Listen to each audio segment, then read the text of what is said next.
Nelson Mandela, Mahatma Gandhi, John Kennedy, Bill Clinton, ये कुछ ऐसे नेताओं के नाम हैं जिन्होंने अपने देश की आने वाली पीढ़ियों के बारे में सोचा, उन पीढ़ियों के लिए निर्णय लिए और एक देश को नए आयाम स्थापित और नई सोच और आने वाली पीढ़ियों के सुखद भविष्य के लिए काम किए। आज के इस दौर में क्या ऐसे नेता है जो ऐसा सोचते हैं, या कैपिटलिज्म या सोशलिज्म या इन सब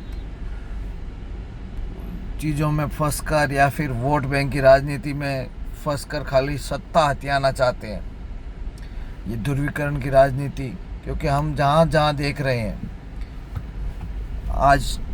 ट्रंप जीत के आए हो या मोदी सरकार हो या पुतिन हो, पुतिन तो पिछले 3 या 4 टाइम से सत्ता में है, तो वो राष्ट्रवाद की एक नींव पे खड़े हैं और देश में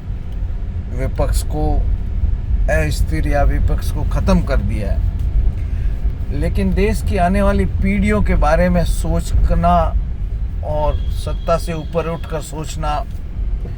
ऐसे नेता आज की तारीख में मौजूद है। हम बात कर रहे हैं आज की तारीख में अमेरिका जैसे ताकतवर देश की आंखों में आंखें डालकर अपने देश की हक के लिए या आने वाली पीढ़ियों के लिए बोलने वाले नेता की, और वो है जेलेंस्की, यूक्रेन के राष्ट्रपति। 28 फरवरी को जो घटनाक्रम हुआ, जहाँ पर की बहस नोकझोंक हुई ट्रंप और यूक्रेन के राष्ट्रपति के बीच में, तो उसका मुख्य एजेंडा या मुख्य मुद्दा, या यूँ कहें कि वो किस चीज़ के लिए बहस थी, तो जहाँ पर रशिया से युद्ध के लिए यूएसए यूक्रेन को मदद कर रहा है, ट्रंप ने यूक्रेन को कहा कि आपके जितने भी नेचुरल रिसोर्सेस है, ऑयल, गैस या और प्राकृतिक जो खनिज जिनसे आपको रेवेन्यू जनरेट होता है,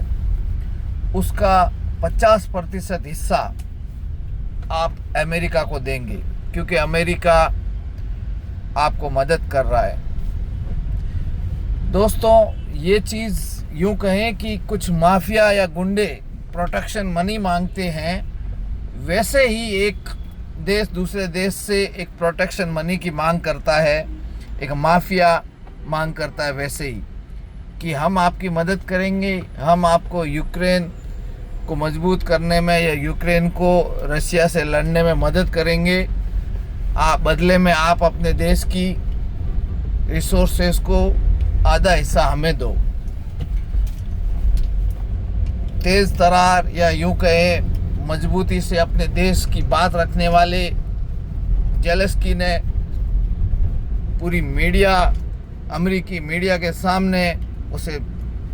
दस्तावेज पे साइन नहीं किए, जिससे ट्रंप और वहाँ के उपराष्ट्रपति दोनों भड़क गए और नोकझोंक हुई। लेकिन जेलेंस्की ने कहा, मैं ऐसा कोई समझौता नहीं करूँगा जिससे यूक्रेन के आने वाली 10 पीढ़ियों को भुगतना पड़े। तो ये बहुत बड़ी बात है, और उसके लिए बहुत से देशों के लोगों ने, बहुत से देशों के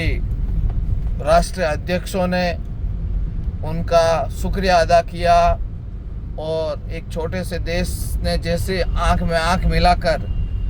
अमेरिका की जो नीति है, जहाँ पे उन्होंने अफ़गानिस्तान,